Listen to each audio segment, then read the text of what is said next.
Welcome to the Tied Together podcast, where we feature everyday people doing extraordinary things. Be sure to like, subscribe, and share so others can join in on the conversation too. Today's guest was rooted in the beautiful island of Jamaica and matured in the Big Apple. Thrown into adulthood and responsibility at an early age, Keisha took charge and created a life of security and beauty for herself and her family. This woman found time between being an Army wife and mother of two to attain her bachelor's degree, pursue her master's degree, and climb the corporate ladder. Her firm belief in God, natural leadership skills, and generous spirit were definitely not unnoticed as she was invited to and accepted her new role in her home church. Please welcome the woman with a song in her heart and a dance in her steps, Deacon Keisha Stevens. Hi, how are you? Welcome. That was a great intro, but can I just make one correction? Sure. I am a mother of four. You are a mother of four. Yes, So you it are. is always difficult, I think sometimes, especially I birthed two of them, but we do have a blended family, and I do have two older children. So I'm a mother of four. Yes, you are absolutely right. And thank you for the correction. Well, you have been busy, to say the least, since I have known you, and I have known you my whole life. Yes, I've known you forever. Yes, you've always been busy, and now you're back in school. Why? Ooh, that is, I ask myself that every day that I'm in these classes, but the why is as a woman of color. My current role is Vice President of Human Resources. And in that role, when you start to climb that corporate ladder, some of the things that makes a difference is some of the letters that come behind your name with education. Right. And a lot of what I do is helping CEOs understand how to use their human capital to better the organization and how to make an organization a place where everybody wants to come to work every day because you're spending 8 to 9 hours there. So how do we make it a culture that is somewhat family oriented, but no pun, tied together, and and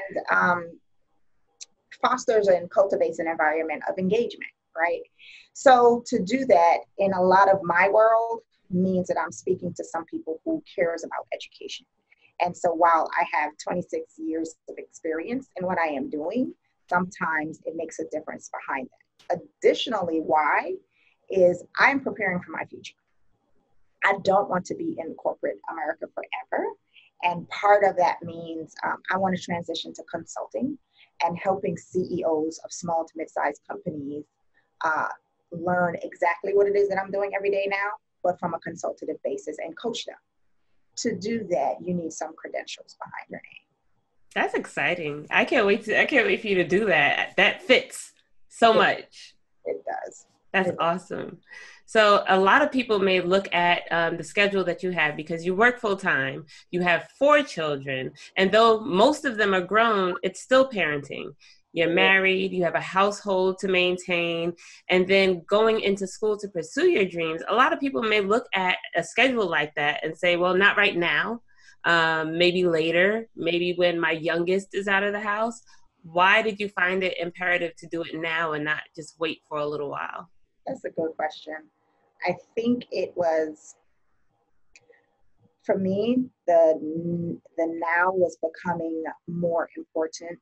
I had been putting it off. I was supposed to do it right after undergrad because, unlike most, I didn't finish undergrad at a young age. I can't remember how old I was, but it was like 5 years ago. So because I was married and children and the army and I was all over the place, I was taking one class. So I didn't finish for many years. And some say go right back in. But look how long it took me. I was just like, time out, no more. But as I saw the way the climate was going, as far as the economy, this is before COVID, this is before any downturn. we from a corporate level have been speaking of economic downturns usually happen every 8 to 9 years. We were overdue for one. And so to make myself more marketable, I was like, I was working in an organization where they valued what I brought to the table and they valued education. So they were going to support me taking classes while working.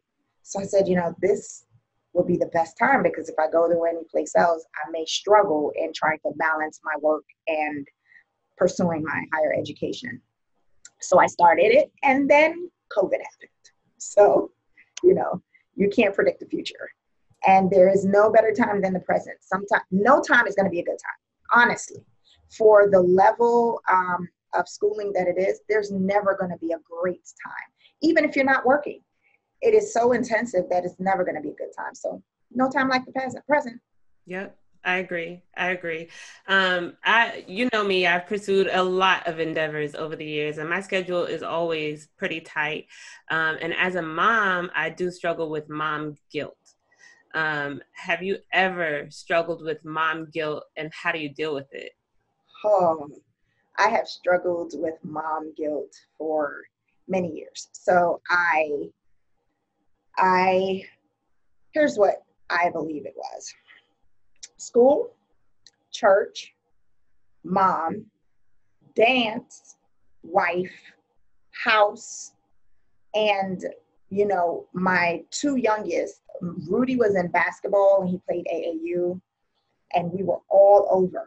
And then Malachi had dance, and he had to be all over. So my husband Rudell and I would split, and he would take Rudy and I would take Malachi, and then we would sacrifice and be there. But when I wasn't with one, I felt guilty because they would come home and talk about different things that happened. I was like, I didn't get to see it. I wasn't there.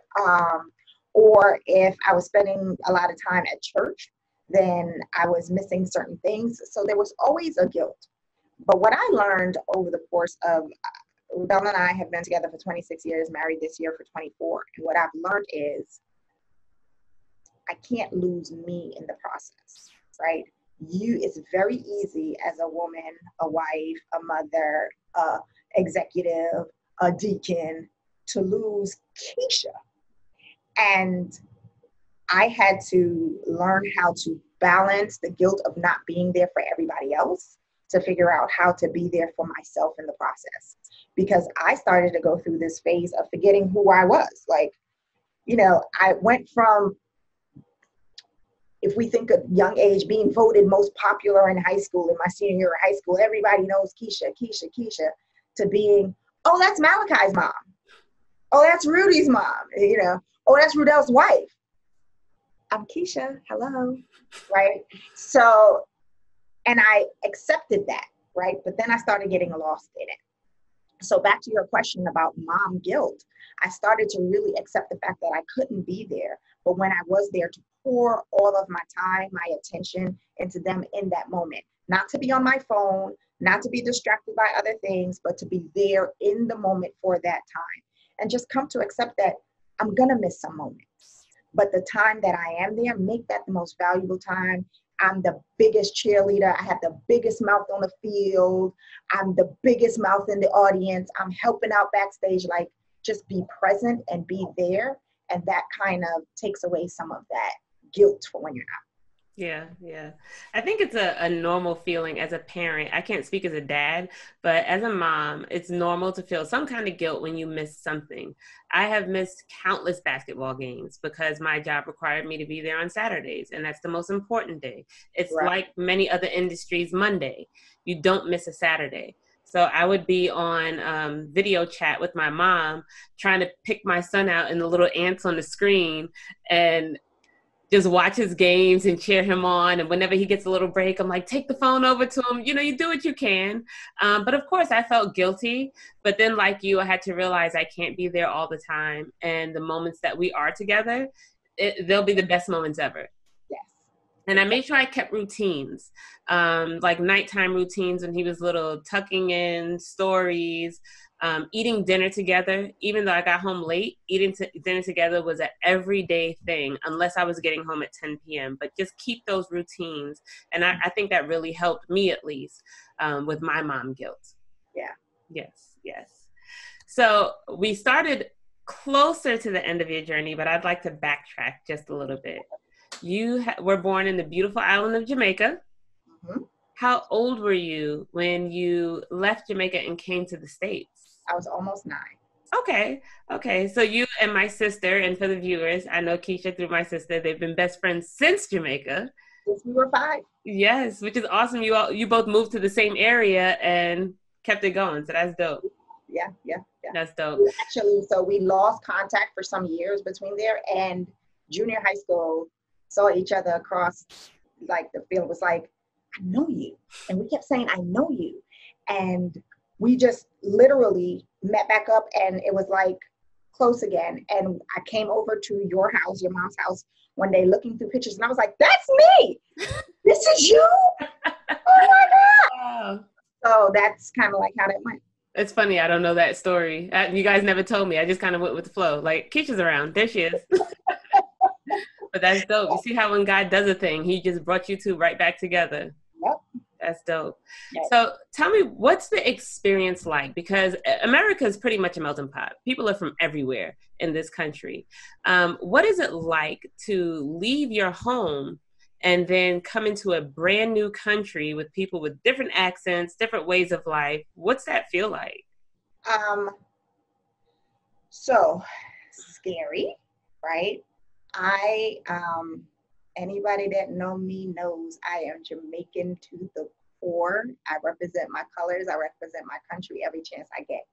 But probably a lot of that is rooted in when I came over and how I was treated. Because how I was treated was like, being from Jamaica, you are little of nothing. You are next to nothing. Go back to Jamaica from your banana boat. Go back to Jamaica, you Jamaican beef patty. I was taunted, I was teased, and as a 9-year-old, the only thing that you want to do is fit in, right? So I tried to lose my accent. I tried to do everything just to be, and I still got picked on. And then so it's scary. All my friends, all my family that I knew there, you leave and you come here. And Jamaica is really, man, the whole neighborhood is family, right? You go down the street, you do something wrong, you're going to get beat. And you ain't going to come back home and tell your parents, because then you're going to get beat again. So but we're all family. And I came here and it wasn't that, right? And it was hard. So as I got a little bit older and started to realize how rich my culture was, I started to embrace the fact that I am Jamaican and I'm not going to try to be American. I will, because I'm in this country, I will pick up on the American customs, but don't let go of where you are from and where you are born, the land of your birth. But it was also difficult because I would go home to Jamaica every single year. My mom, we went home for Christmas every single year. And when I was in Jamaica, I was a foreigner. You know, they treated me bad. So it was like, you come home, you don't fit in, go back a foreign.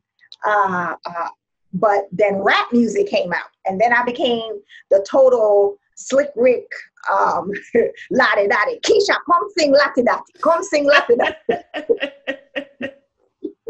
And I knew the whole thing, so I'd be down there and be their puppet, right? So you're trying to fit in. And then I come back up here, and it's you Jamaican beef fatty, and I was trying to fit in. And then I just got to the age, like, look, went to Jamaica. Nobody can change where I come from. I was born here. You can't change that. I was born here. I went to America because my parents took me. You're not going to make me feel guilty for that. And I'm still friends with them to this day, right? They get over it. And right.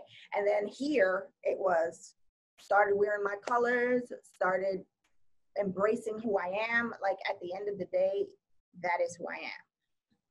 So it was tough, Keish. It was really, really tough.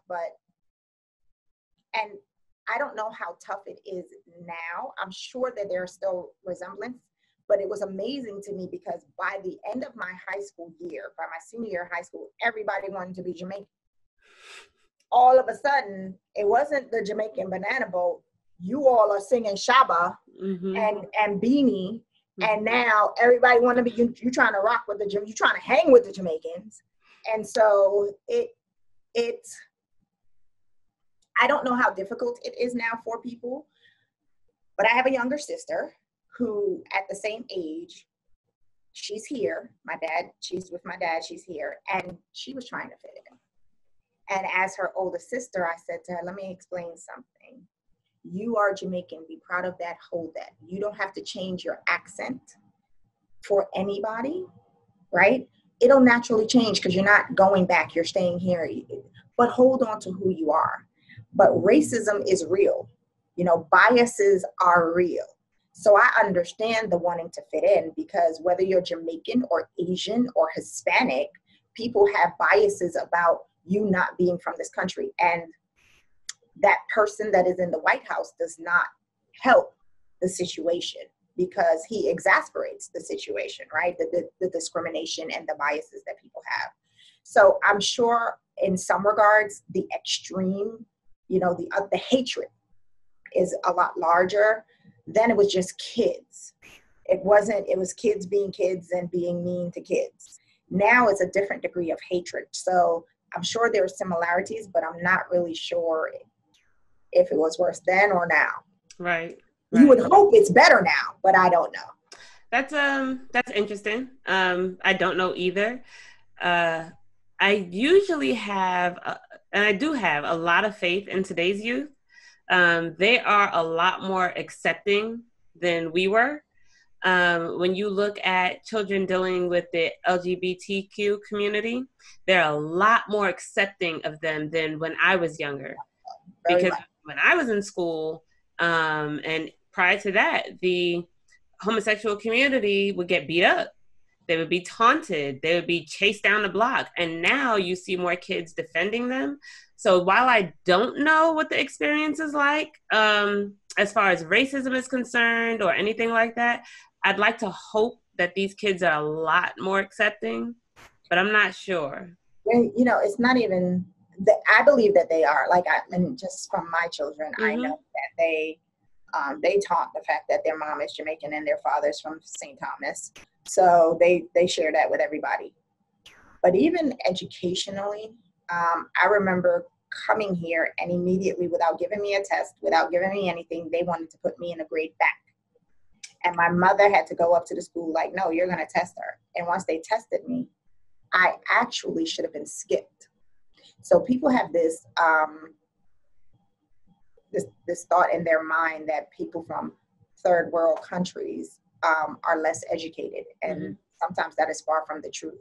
In actuality, what I was doing in the second grade in Jamaica was being done in the third and fourth grade here. But they refused to skip me, and that was a form of discrimination, but they did put me in the top second grade class.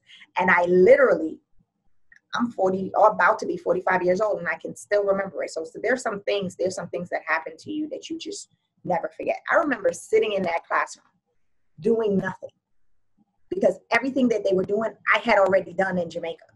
And the teacher, I was writing in cursive, they were being taught to write in cursive. And the teacher would say, you have to write in print because that's where we are. You think about that now, it's like, that is so backwards, right? Yeah. But those are the type of things that I definitely know is still happening today. Yeah. Yeah. And that's a lot of struggle for a small child. Leaving your country, coming to this new country, dealing with the children, and then having to deal with school, and you can't even really enjoy school because you know these things already, and really you should be moving on and learning more. So that's a lot to deal with as a child. That's a whole bunch. When I was younger, I was telling you earlier that I struggled with identity as well, especially when it came to being Jamaican. So my family's Jamaican, all my family's Jamaican, even my sister. I was the first one born in this country. So my mom would say, oh, well, you're Jamaican because we're Jamaican.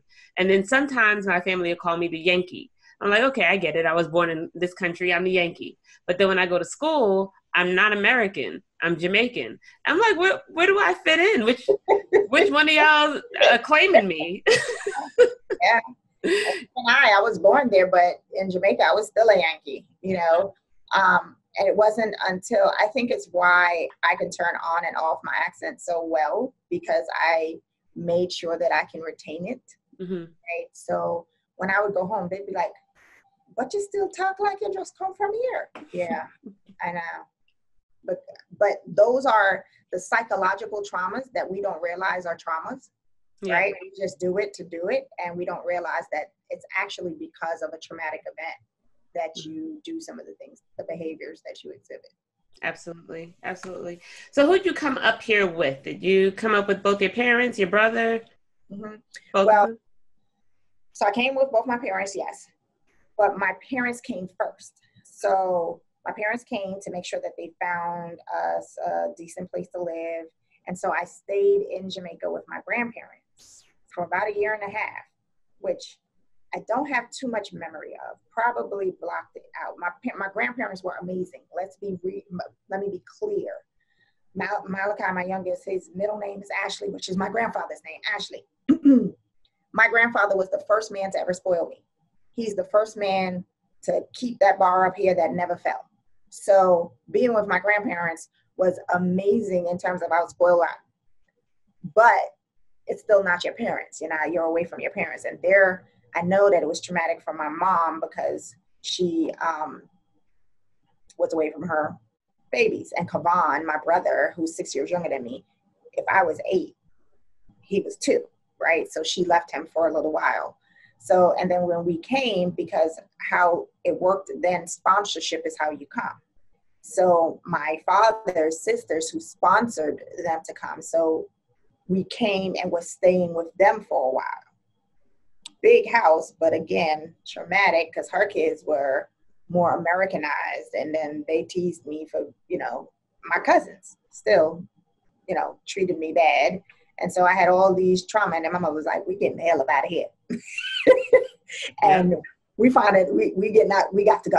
So ended up getting our own place, and then it was much better from there. But yeah, people don't realize how much kids deal with. And in Jamaica, it is kind of the norm for the parents to go first and then send for kids one at a time, especially if they have a lot of children, because they'll find a better quality of life for their children, and they'll bring them out slowly. But it's sad that in that meantime that there is some trauma that's going to happen because you separate from your parents. And I have family members who were the last to go and then felt slighted. And it's not that they weren't loved. It's how it went. You had to get one at a time, what you could afford. And as a parent, that's got to be hard. How do you pick? Yeah, that happened on my husband's side. His mom, she has 8 children, and they were in St. Thomas, which is Virgin Islands and still the United States, but it's still a island, right? So you're coming over, and you see that, and you see it play out in their adulthood. Some of them who felt slighted for being left there longer, because 8 children takes a while. It takes a while for you to bring. So you bring maybe some of the oldest, and you bring the youngest because so it has impacts. And traumatic on the parents as well. But I mean, you came, and what I found interesting, what you said before, was that you started being yourself and people started to accept you. And I love how being authentic really, really gets people to accept who you are. While you were pretending, everybody was kind of making fun of you and things like that. But then once you became true to Keisha, now you're their favorite Jamaican beef patty. Keisha, I think that experience of my life has molded me into who I am, right? Meaning, not a fake phony bone in my body. I have this say, I am like Jesus. I'm the same yesterday, today, and forevermore. I'm done. Okay? What you see is what you get. If you don't want the truth, do not call me, because the truth is what you will get. I cannot pretend to be something that I am not. When I am wrong, I will apologize, because this mouth of mine and that demeanor of mine to, hey, this is what it is, came from, I think, those traumas, right? No more will I pretend to be something that I am not to please you or anyone else. This is who I am. So, and in the workplace too, the bald-headed, strong woman, Black woman, this is who I am. I am a direct person. If that personality does not suit you, then I am not the person to work here. Yeah. And so, you know, it's just, I think everything happens for a reason. And while it may be traumatic, sometimes that trauma or difficulties or hurdles that you have to get over in your life prepares you for the human being that you are supposed to be and the purpose that you are supposed to fulfill. Mm-hmm. I did not like it, but I would not change what I went through because it made me who I am. Mm-hmm. One scripture, and I've said it multiple times on these podcasts and other platforms, but my favorite verse is Romans 8:28. All things work to the good of those who love the Lord and are called according to his purpose. Absolutely. All of them. It doesn't say some of it. It doesn't say the good things. It says all. So we have to learn to accept that all, even when it's hurts. When it hurts, yeah. But all things. And I love that verse. Leading into something a little bit more sad. So at 17 years old, I remember being 7 because I'm 10 years younger than you. I remember being 7 years old and hearing Vanetta and my mom talk about your mom suddenly passing. I know that changed your life one way or another. Can you tell me a little bit of what that experience was like and then who you had to become after that? Whew. That experience to date is the worst experience ever. No one will ever understand the loss of a mother until you go through the loss of your mother. You can empathize, you can sympathize, but you just will never understand that pain. I was 17 years old, a freshman in college at Hunter College. And my mother and I had a wonderful relationship my whole childhood, but we had just started getting to that point where there was a friendship being developed. You know, we were shopping. She worked for the Archdiocese down in Manhattan, and Hunter College was down in Manhattan. So it'd be Keish, come meet me for lunch, you know, things like that. We had just started doing those type of things. So, you know, we just gotten to that point, and she passed from a brain aneurysm. So no sickness. And that sometimes to me is like maybe worse. It's just like that. And who I had to become. My brother was 6 years younger than me. So he was 11, about to be 12, and he found her. So with the brain aneurysm, she happened to stay home that day, had headaches, and decided not to go into work. And and she was inside her bedroom. Doors had, you know, bolts on the inside. That's how her doors locked. And my brother was trying to get to her. So he was just standing outside knocking, mommy, mommy, mommy, mommy. And the door was rattling until the latch actually rattled open, which was nothing but God. And he found her laying there, and so on and so on, went to the hospital, blah, blah, blah. She passed. So who I had to become was like a big sister, protector overnight, right? My mom did everything. My father provided, and my mother did everything else. So really, my aunt, her sister, lived in Jamaica and came up, left her whole entire life. She had an amazing job, her own house, cars, she was single, but left everything and moved here to be there for me and my brother. So I want to say that I became a big sister and like household, learning how to cook and food shop, and all of that had to happen really quickly. But the mothering part, really my aunt took over. And, but I went on a destructive path when she passed, like didn't care about anything, was doing any and everything except drugs. Never did drugs, but any and promiscuous, any and everything else was happening. And then I met my husband, and life changed again.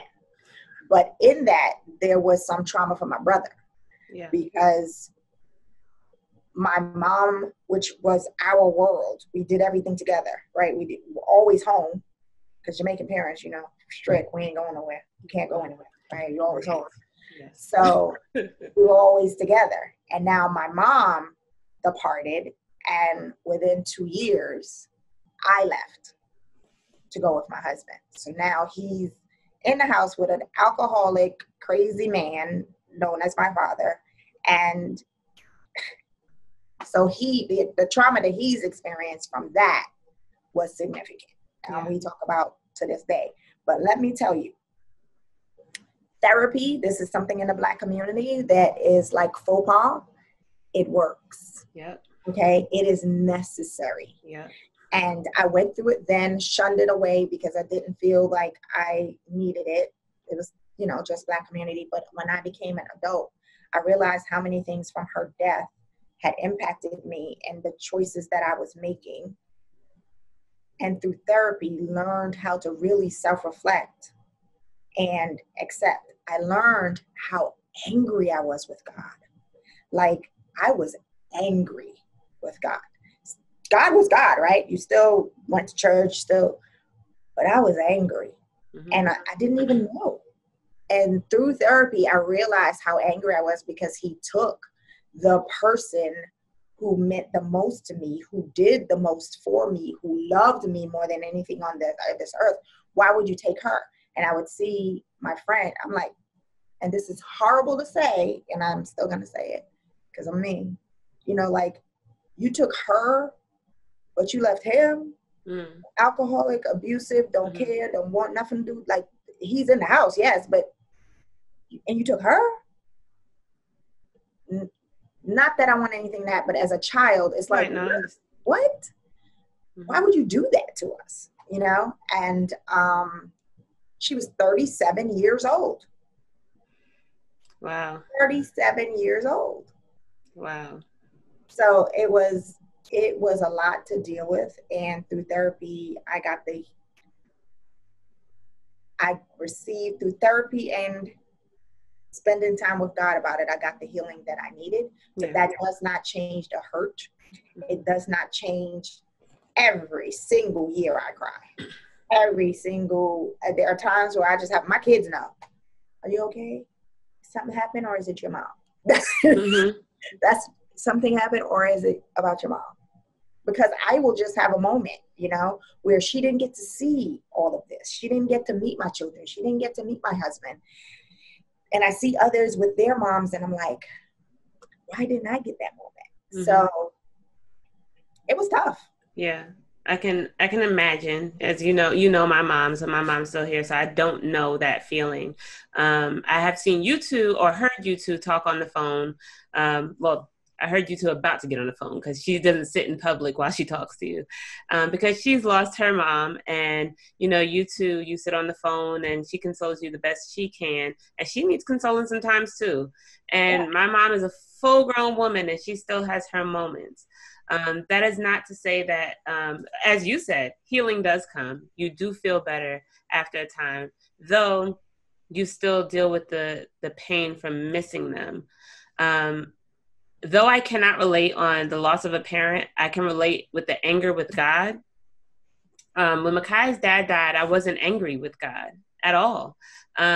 I really, first, I was zoning out. I was kind of like a zombie for a while. And then once I came back to who I was, I really tried to just understand that God knew what he was doing. And that if he knew that his dad would pass when Makai was 5, then obviously Makai had to be here for a reason or whatever. When I really got angry with God was when my nephew passed, my sister's first child. I was mad.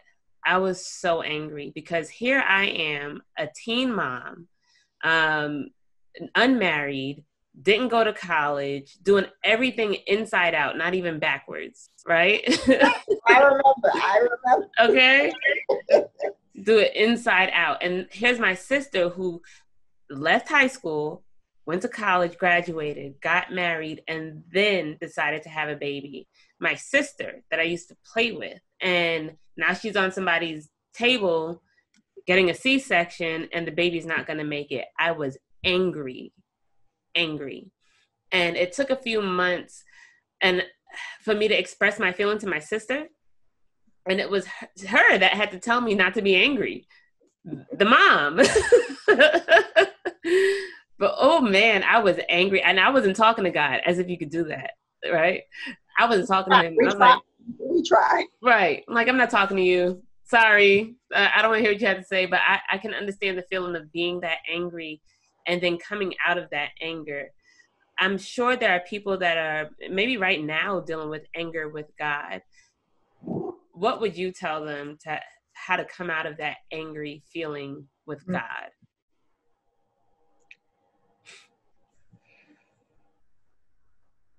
I think there are a lot of things through that process and that loss that I have discovered that if my mother was here, probably would not have happened. If my mom was here, I probably would not have been with my husband the way that I was, which means our relationship would not have developed the way that it did, which means Malachi and Rudy may not be here, right? I may not be a mother of 4. So there are certain things that I believe we want to be different. We want it to look different. Like it would be amazing if she was here to experience all this, but maybe it would be different. Through my time with spending time with God, I realized that his love for me, I am his beloved. And just like you as a parent, there are certain things you have to allow to happen for the betterment of that person. Not that my mom's death would be for my betterment, but I had to realize that I am neither omniscient nor omnipresent. God is the only one that knows all from beginning to end. And again, Keisha, goes back to all things work together for the good of those who love the Lord and who are called according to his purpose. So in my therapy and spending time with God, here's what I realized. We have it backwards. We celebrate when a child is born and we mourn when someone leaves this earth. That is really selfish and it's all about us, right? Because if you are a believer, then to be absent from the body is to be present with Christ. She is with our Maker. She is where we are all trying to get to, right? Mm-hmm. And so the celebration of her life and the mourning of her not being with you is really about her not being with you. It's not about her being in the best place for her, which is to be with our Father. Doesn't mean that it doesn't hurt, because I do want her with me and I do want her with my children. But it's through spending time with him that I realize, man, we celebrate, oh, there's a baby, but this baby's coming into this crazy world. All that they're going to have to deal with to be with us, mm-hmm. to be around us.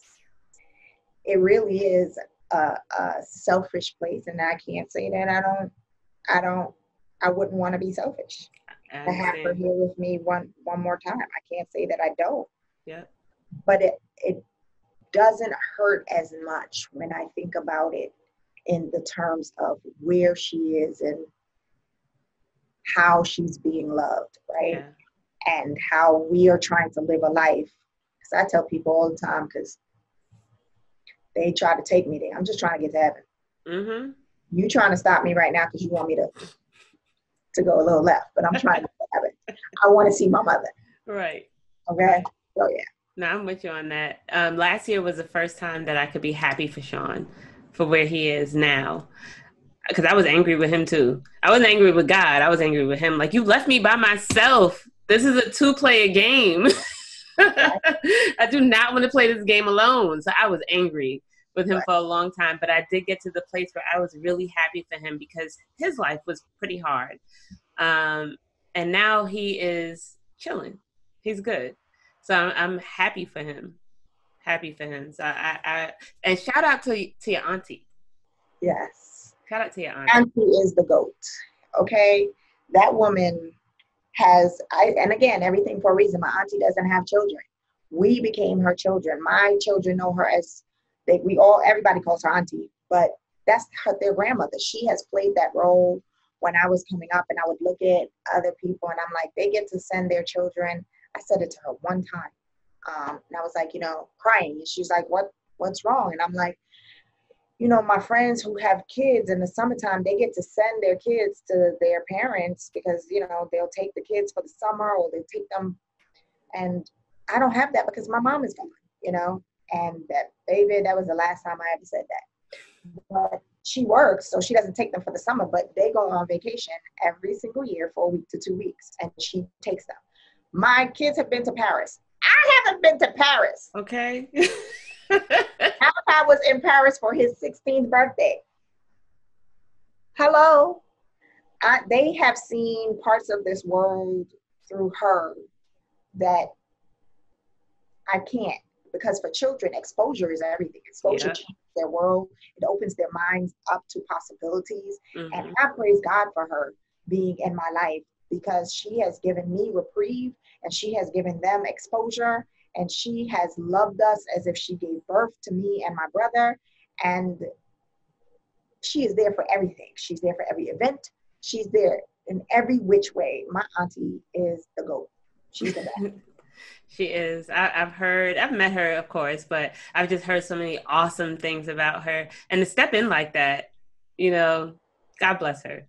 God bless it. And God bless you for having her. Amen. Okay. So Mother's Day, I give her Mother's Day cards because she really stepped in and played that role, mm-hmm. And my aunt and my mom look very much alike. One is light skinned and one is a little darker. Mm-hmm. But they literally, people would pass my aunt when my mom passed and be like, "Did I just see your mother?" And I'm like, "No, that's her sister." But absolutely, she's the best. Yes, yes. So switching gears just a little bit, well, a lot of it. You are now the VP of Human Resources at your company. Mm-hmm. And you are coming from assistant employee relations years ago. Like where I started? Mm-hmm. So met my husband. I'll tell you about that journey really quick. Sum it up real quick. Uh-huh. Met my husband in Hunter College. A couple years later, my husband decided to join the military. And I left New York. Didn't finish school. Moved to Georgia. And had Rudy. Gave birth to Rudy. And I, at that point, was like, I need to find work. So I started working for this company called ADM Coco, and I was the receptionist. And of course, I'm always going for more. And the lady there that was over Human Resources saw something in me and decided that she wanted to teach me what she knew. So I learned the payroll and I learned about employee relations while being the receptionist. About a year into that, she left the company. And when she left the company, I started doing the HR full time, and the corporate company would just call me and I would send things to them. They would help me over the phone per se. But back then there was no like WebEx or FaceTime or any of that, right? So it was, you pick up the phone, you call, you hope to get somebody that can help walk you through it. And then we moved to Maryland. And when I moved to Maryland, I said, okay, I need to get some education in this field. I like it. I think I want to stick to human resources. So went to school, got my certification before I got my degree, got certified in it and started working in payroll.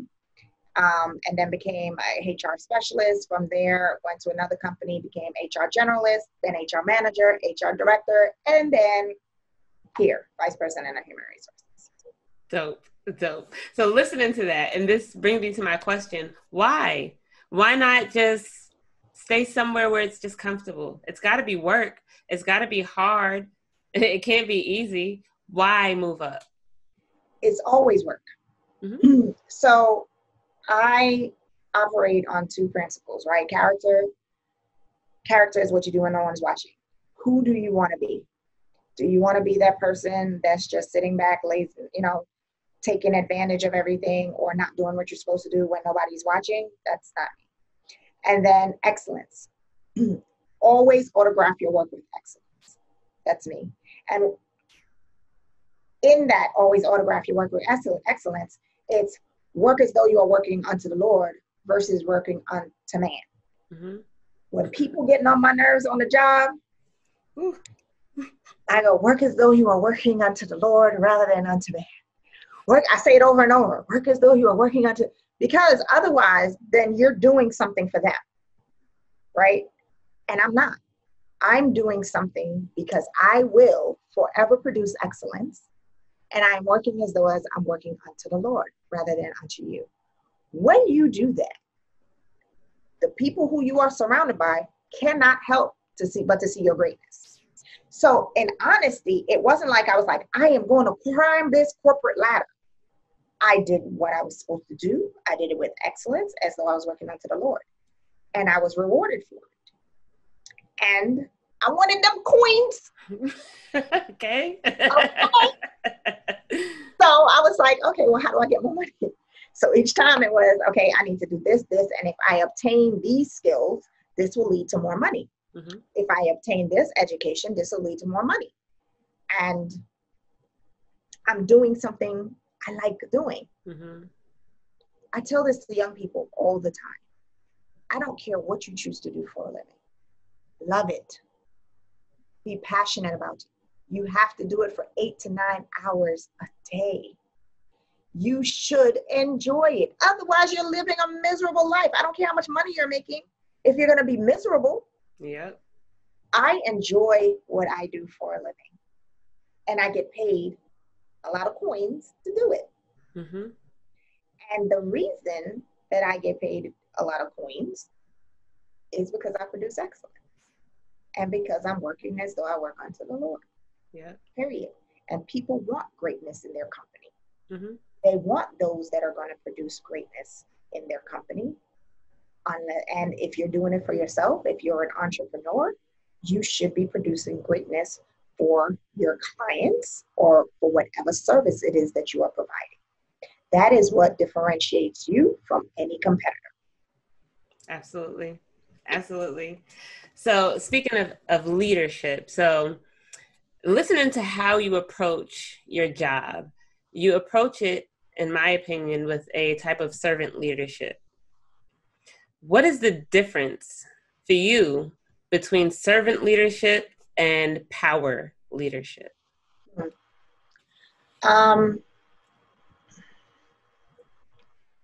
So servant leadership to me is leading by example and not being unwilling to do certain things that you expect others to do. Power leadership is the autocratic, authoritative, you do what I say and you do it this way. There is no other way. Every single person that has ever reported to me, I am still connected to. They still reach out to me personally. Every single one I'm still connected to. Why? Because I've always been that leader that says, when you leave from me, I need the next job that you get to be the next level. I will be not doing my job if you leave here for a lateral position. I am not doing my job if you leave and you can't excel. You haven't excelled. You haven't learned. You haven't grown. You haven't done anything while you were under my leadership. I failed. Mm-hmm. So I am going to push you. It's going to be uncomfortable. I am a know-it-all. I think I know everything. But I surround myself with people who I believe are smarter than me. I know the areas in which I need work, and I surround myself with people who are great in those areas. And in that, I can learn from you, right? And so while I'm a know-it-all, just about everybody that works for me says my bar is very high. My standards are really, really high. And sometimes it's very difficult for them to meet those standards. But every single one of them try. And in doing so, it makes them better. Yeah. It makes them great.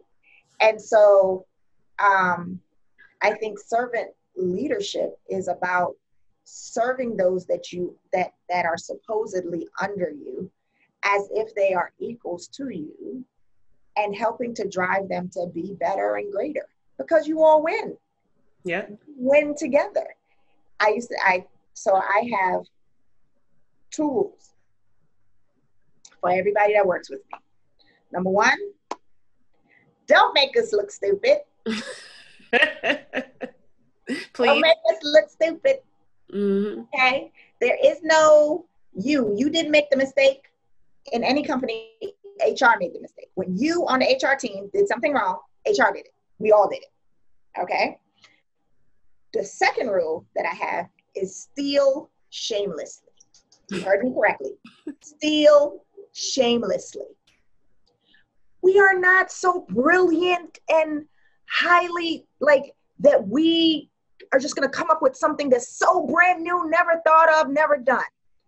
Go out there, find it. Somebody somewhere has done what we're trying to do.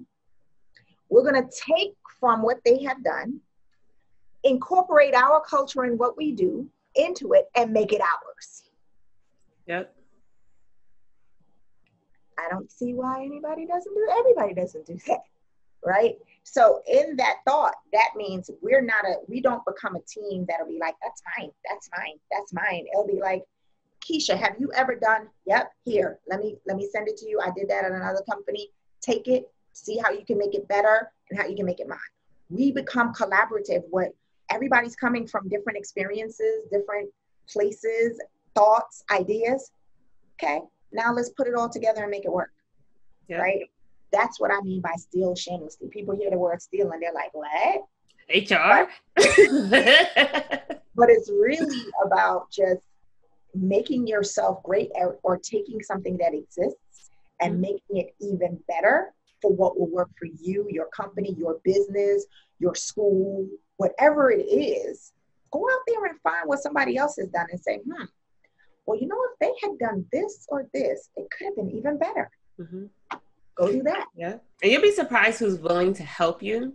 I've definitely been surprised by who wasn't willing to help me, but there's always somebody else that's willing to help you. I've called companies before and asked to speak to the owner. They have never heard my name before. And I'm like, look, I know you don't know who I am. This is a weird question. Can you help me with XYZ? And I've had people sit on the phone with me for an hour, just walking me through things, just by picking up the phone and calling a stranger.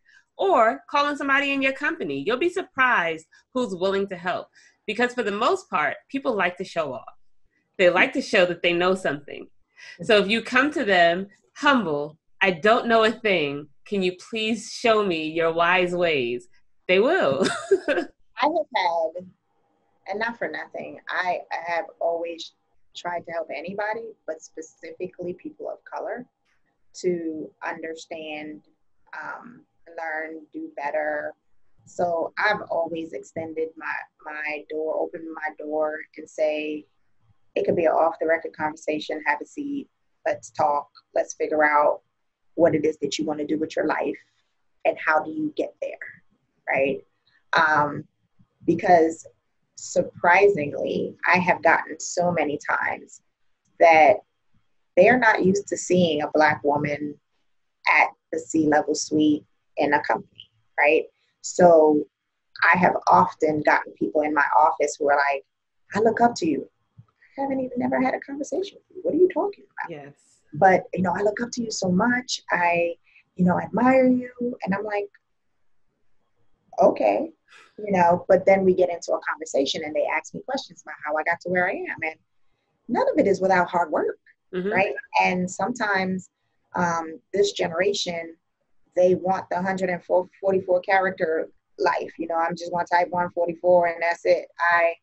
The reality TV, I'm going to make this video and then I'm going to be rich, and they don't understand no matter what. Go back, the people that you're seeing in certain movies, go back 10 years ago and you'll see them as an extra in the background of something else. You'll see they've been putting in work way before you saw them on the other side. There's always work to this thing. Being an entrepreneur, Keisha, there is work to be done. And especially when you're doing it for yourself, it's double, triple, quadruple the work. Working for somebody else, they've already done that part. You're coming in on the back end, contributing to the work they already put in. So it is, it's definitely, and I feel a weight. when I am the only woman of color sitting in a room of usually older white males, and now some more women, but never Black women. It's usually white women. And I feel the weight. But remember, the saying yesterday, today, and forevermore. Right. So they get authentic Keisha, but there is a weight to make sure, even in being authentic, I am extra professional.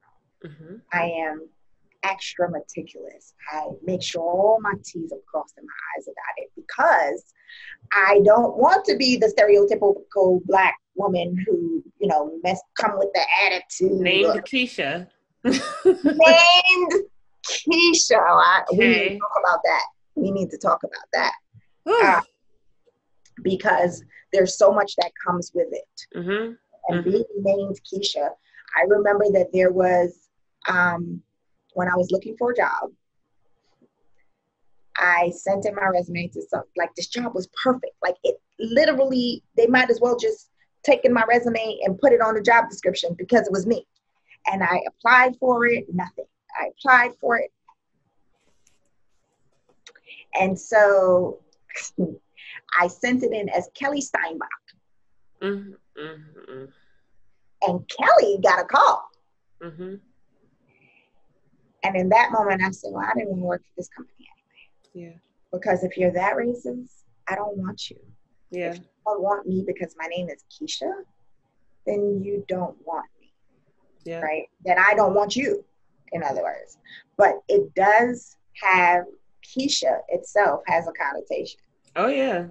I've dealt with it. I know you have. Yeah, all the time. They expect us to be, yeah, my baby. No. Not knowing I didn't come here to play. I came here to work. Okay. So. But I definitely understand, of course, the Keisha thing. I get so much so that at one point I stopped using my first name and started using my middle name, and got night and day reactions over the phone, because I was I was on an internet sales team for the car industry. And when I would speak to people, Black and white, Black won because it's a young name. So when you say Keisha, you sound like a child. And so, well, get this little girl off my phone. And then with white people who weren't so receptive to Black people, then I would not get a good reaction from them. And then once I started using my middle name, the phone reaction was awesome. But then when we meet in person, it's like, that's you? I'm Vanessa. Thank you. Hey, nice to meet you. But it is very different. But to go back to what you were talking about being the only Black woman in the room, it is very heavy. At my first few times experiencing that, there was a sense of pride. Like, I'm the only female in the room. Oh my God, this is awesome. And then after a while, it was like, I'm the only female in the room. I'm the only Black female in the room. And so where there would sometimes be some white females, then I'd be the only Black female. And then once I got into management and people would come in and interview, I've had Black females come to me and say the same thing. Oh my God, you're an inspiration. I'm like, that is so heavy. You have no idea. That is a huge weight to know that you like tracked across the room and zoomed into me. I'm like, that's it right there. She's going to take me to greatness. Like, oh, wait, hold on. It can be heavy, but we need to see more of us, We need to know that it's possible, because what one woman said to me was, I let her know it was possible to become a manager as a Black woman in a car dealership. And I don't want to lie, but I have not seen another Black female manager. I've seen Black managers, but I haven't seen myself. I know they exist, but I haven't seen another Black female manager in the automotive industry. And it's mostly rooms filled with older white men. Yeah. Absolutely. You were in an industry that you're not going to find a lot of women, period. Right. You're not going to find women, period, and then a Black woman at that. And even, in corporations, C-level suite, you don't find a lot of women, period, let alone a Black woman. So, yeah. There's a lot of reasons, and we know that there are lots of reasons why there aren't Black women in high power positions. I think one of the reasons are exposure.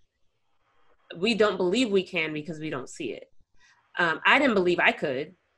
I was offered this job for 2 years. before I took it. 2 years, just, why don't you do it? Why don't you do it? I'm like, nah, seems like too much work.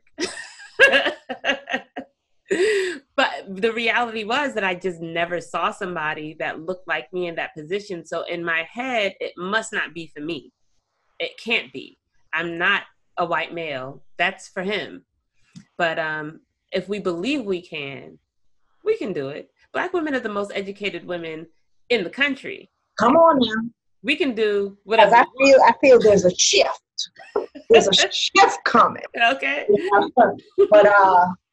But yes, we are. But that doesn't change the work. You know, even if society becomes more accepting, because I was when George Floyd happened, I started having conversations with a lot of CEOs about how to have the difficult conversation of race within their organization. And I started doing it consultatively. And this one white CEO woman, though, that I knew, she was like,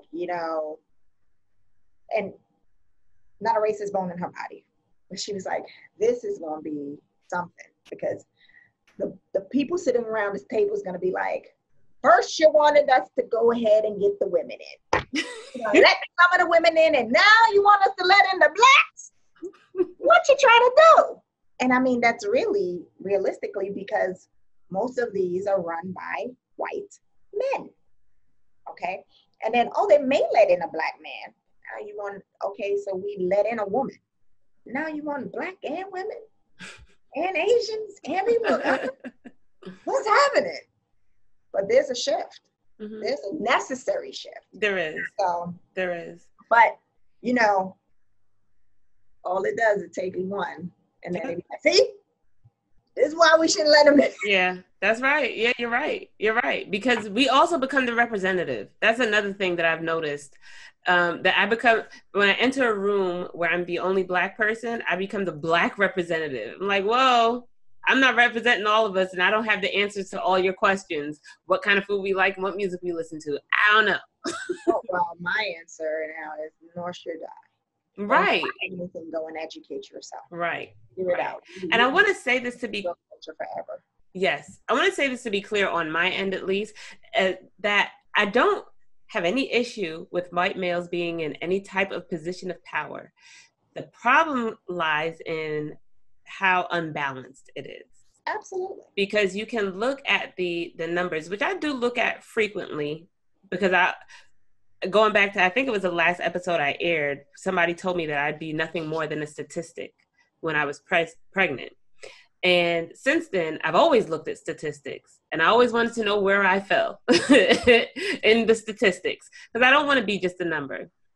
But if you look at the numbers, women against men doing the same exact job, women make less. You have a black male against a white male, same exact job, same exact degree, black males make less. Black females, white females, same story. And so there is a huge unbalance in the corporate world, in the workforce. And I need for people to understand that that's what we're talking about. Absolutely. We don't want to boot anybody or tear you down. We want to be treated as equals. And if we are educated the same, we get paid the same. I am getting my master's degree in industrial and organizational psychology, right? Because a lot of that has to do with studies. Mm-hmm. And so when you say, I would come into an organization and there would be a study done in data analytics to show, is there an imbalance? And if so, what's the root of it, right? And so when you start to have conversations with CEOs, this is the reason go back to one of the reasons I'm doing this. They don't care about what I feel. I feel like you should. Right. What does the data say? Yes. What does the stats say? Mm-hmm. And numbers do not lie. So when you are able to produce that information, then you are able to influence a decision or develop a strategy or, an intervention to help to fix some of those situations. Mm-hmm. And quite honestly, the African American community is one of the communities who we are not strong in the each one teach one, pulling each other up. We're getting better.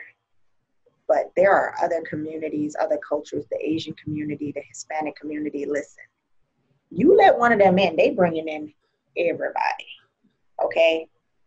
We'll get in and be like, well, I don't know if I could trust Bonshiko because she might mess it up for everybody, right?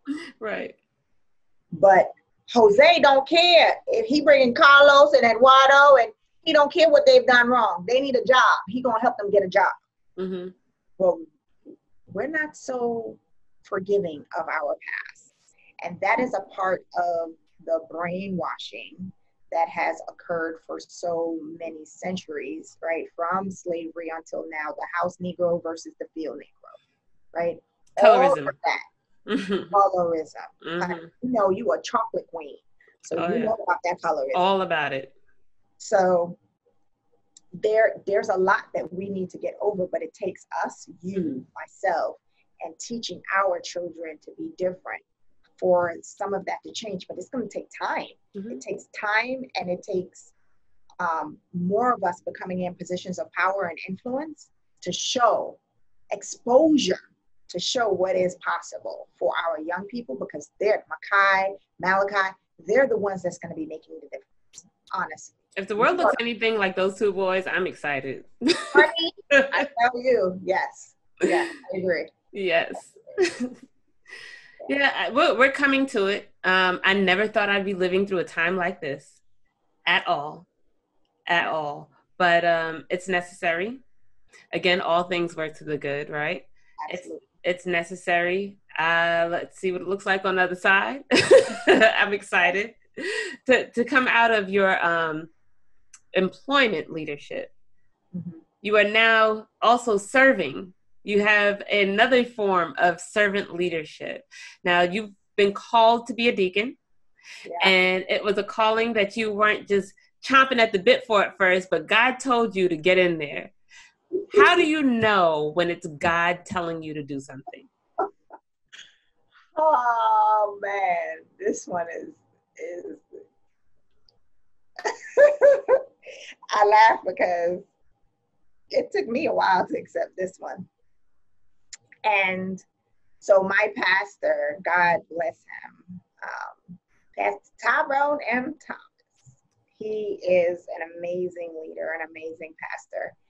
And he decided he's a visionary. So a lot of what he does is, forward thinking. And he knew that he needed leaders within the church, new leaders. So he prayed to God about who.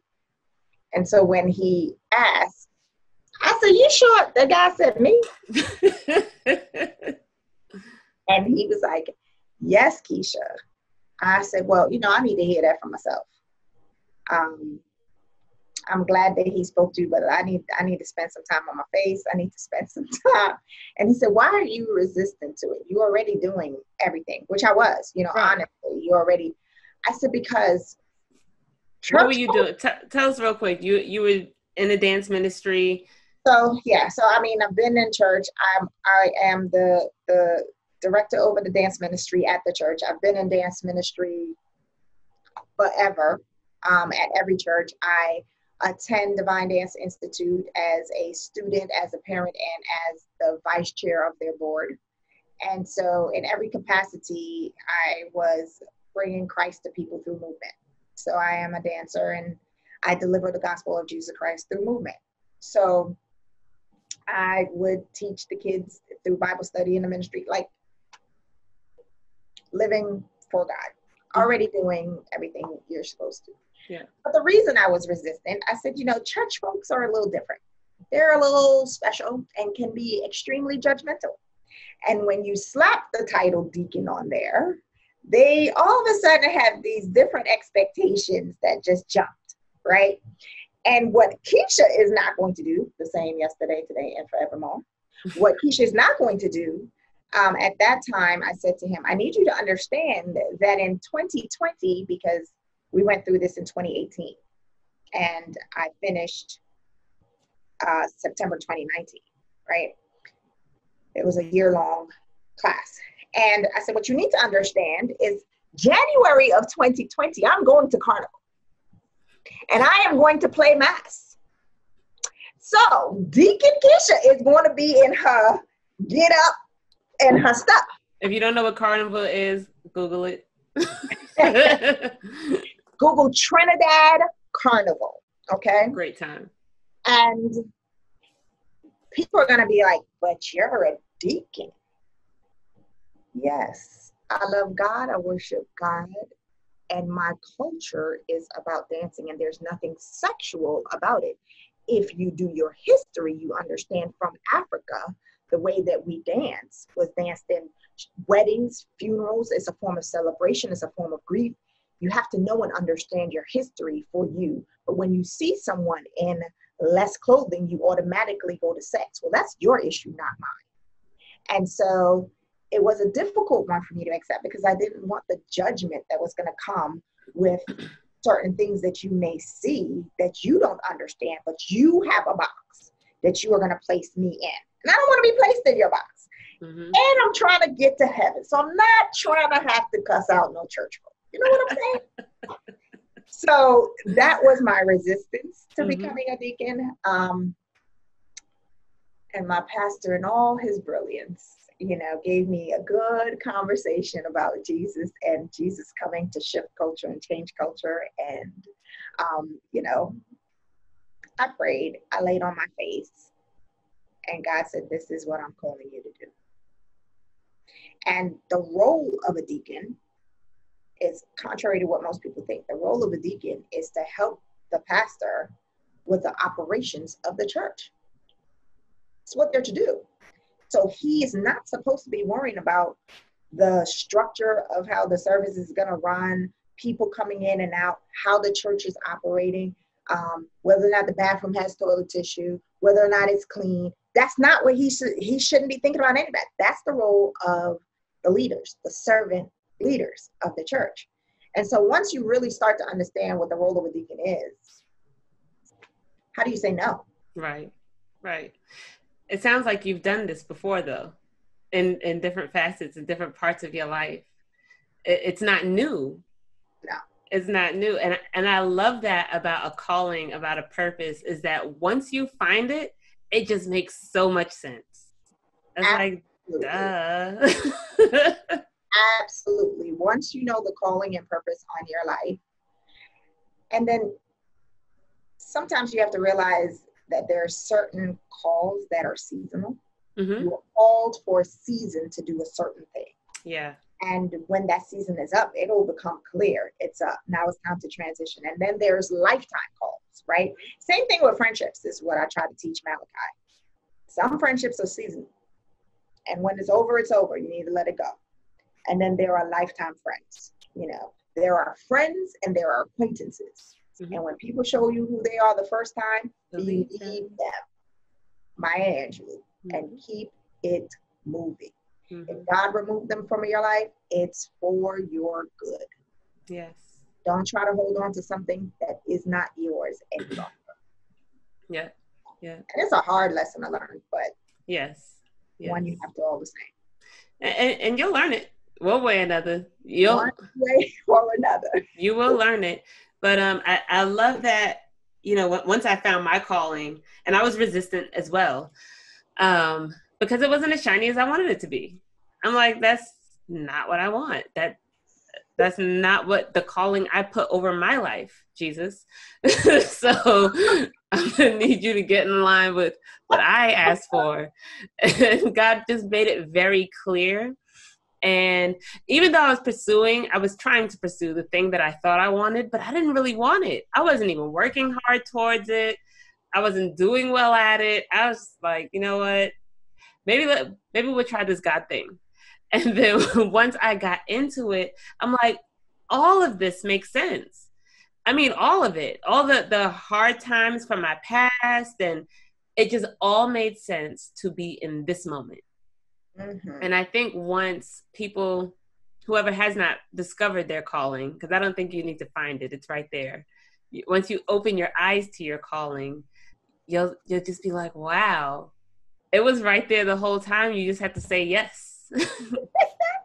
And you have to realize that even the people that are in your corner, even the people that love you, may not always agree with the choices that you make. And as long as you believe in it, you trust God, you are clear that He's okay with you and what it is that you're doing. The rest is, this is something I tell my guys too. Stop making other people's issue yours. That's actually not your issue, it's theirs. And so stop. Even the people you love, like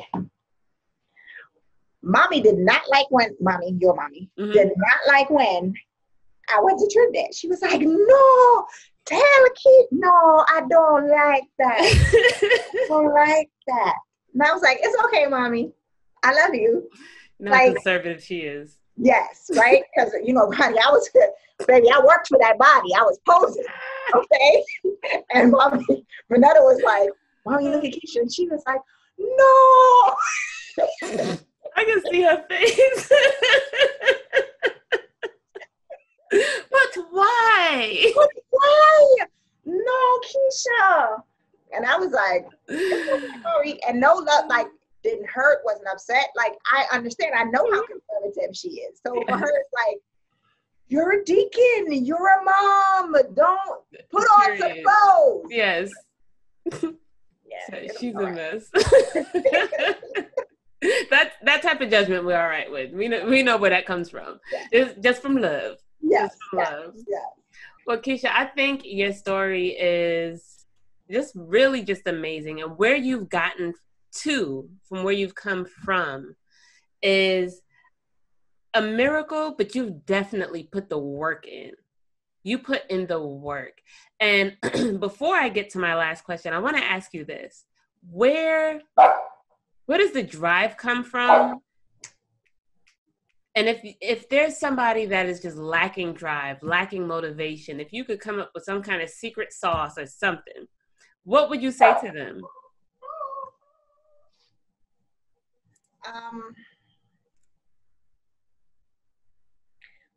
My drive honestly comes from within. You know, I actually don't have the answer to that, Keisha, because I will tell you this.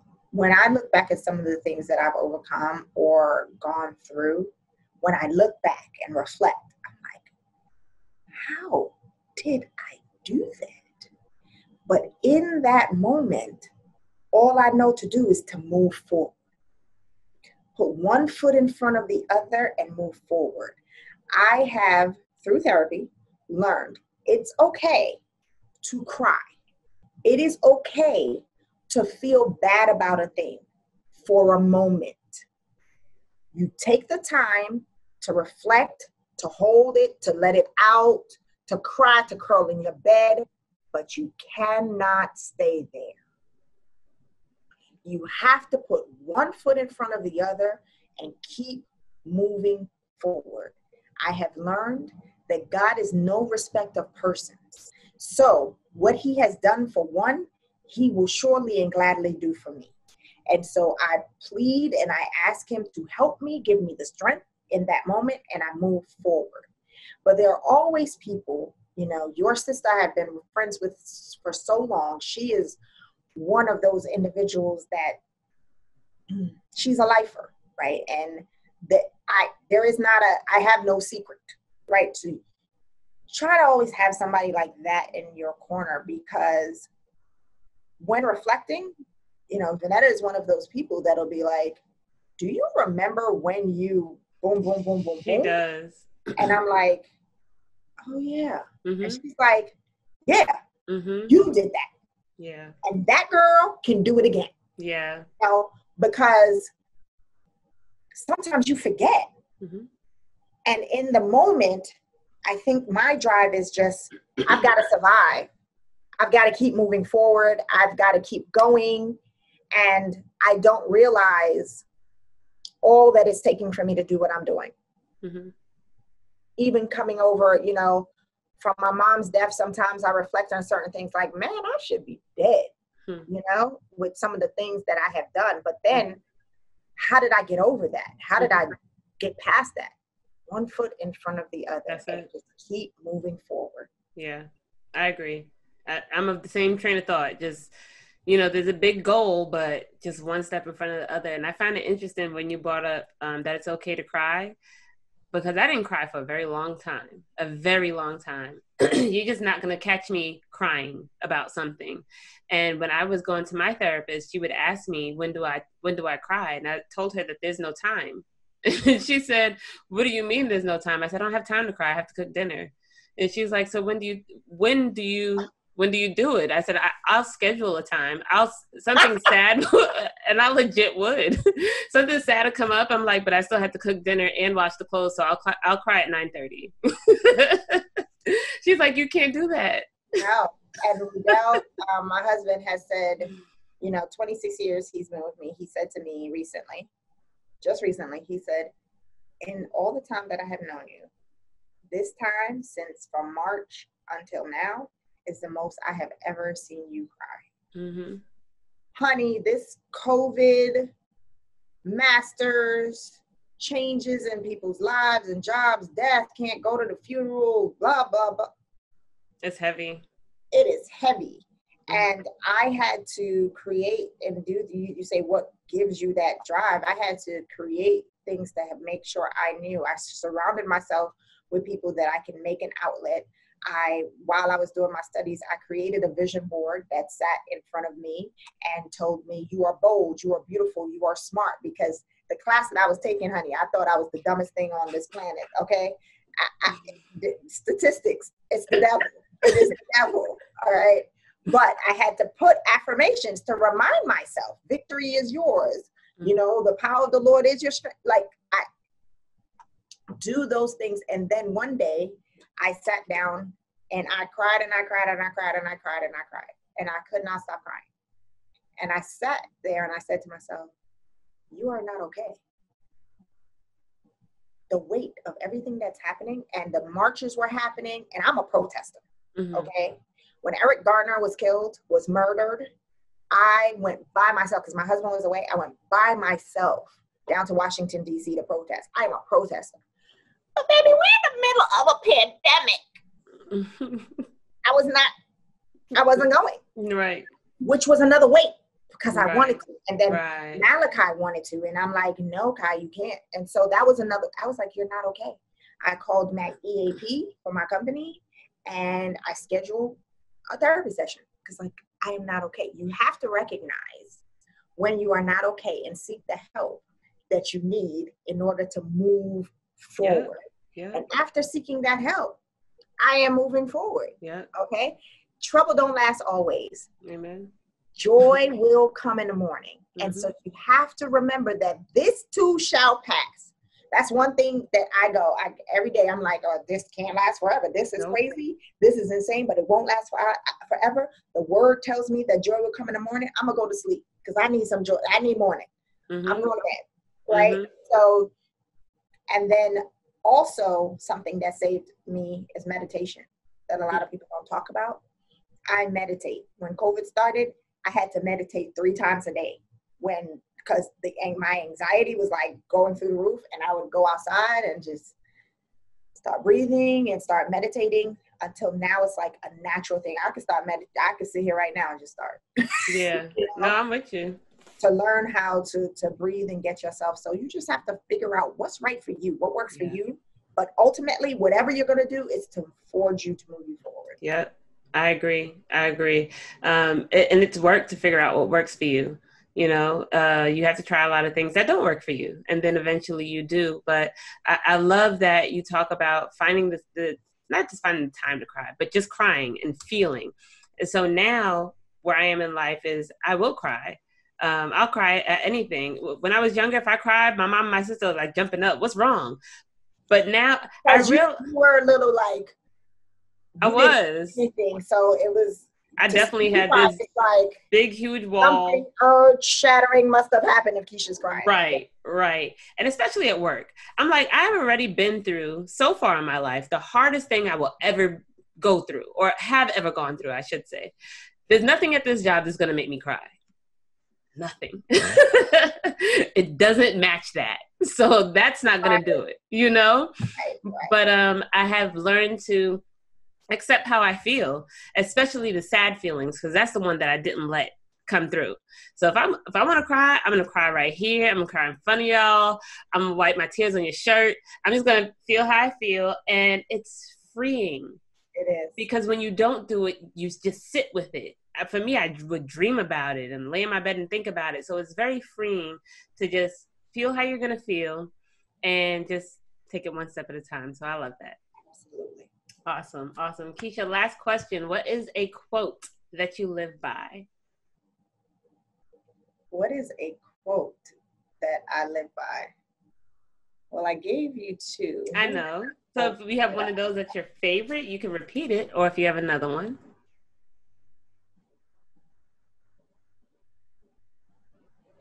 For everything I do, work as though you are working unto the Lord rather than unto man. Amen. Everything you do. Amen. Keisha, it's been a pleasure. I will continue to know you and continue to hear about your consulting company that I know is coming soon. I can't wait to hear about it. Yes. So early congratulations. Thank you, sis. Thank you. All right. Bye.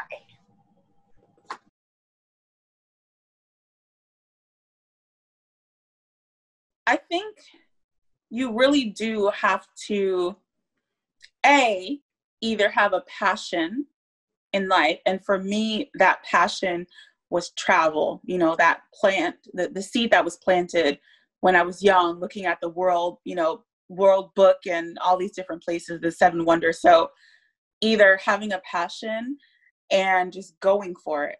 At the time, it was funny because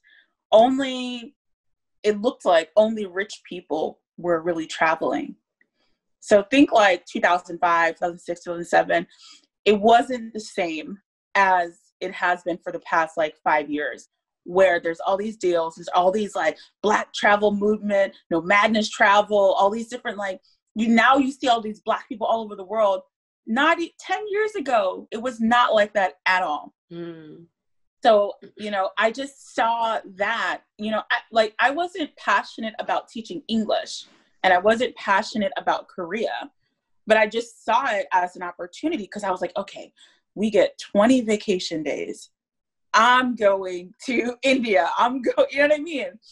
So I was very crafty, and I would look at flights and I'd be like, okay, I could do a multi-city, so I can do a layover here. My whole point was traveling, period. Yeah. And I didn't have money, so I was like, how am I going to finagle this? How am I going to, find a way? So, just find a way, just have that focus. Or just be crazy. Just be like, fuck it. What's, the worst that can happen is I don't like it. And then I just go back, I think people, especially when you're in your 20s, it sounds crazy, but people in their 20s are start to feel old. They'll be 20 through 24, oh, it's too late. No, are you crazy? Just starting. Yeah. So I think just not putting yourself on too much of a timeline when it comes to putting pressure, by 25, I want to be married. I want to get a house and all this stuff. No, it's ridiculous. It's ridiculous expectations to put on yourself. If it happens, that's nice. But I think people, because that was what worried me, to be honest. That time when I got the position with the Japanese exchange teaching, but I was like, no, go to KPMG, be a tax accountant, because I was like, I got to get these things done. I can't lose a year of my life. Now looking back, I'm like, that's crazy. Trying new things, and it's okay to make mistakes for sure. And it's okay to lose a year, So just have courage. Yeah. Just have courage.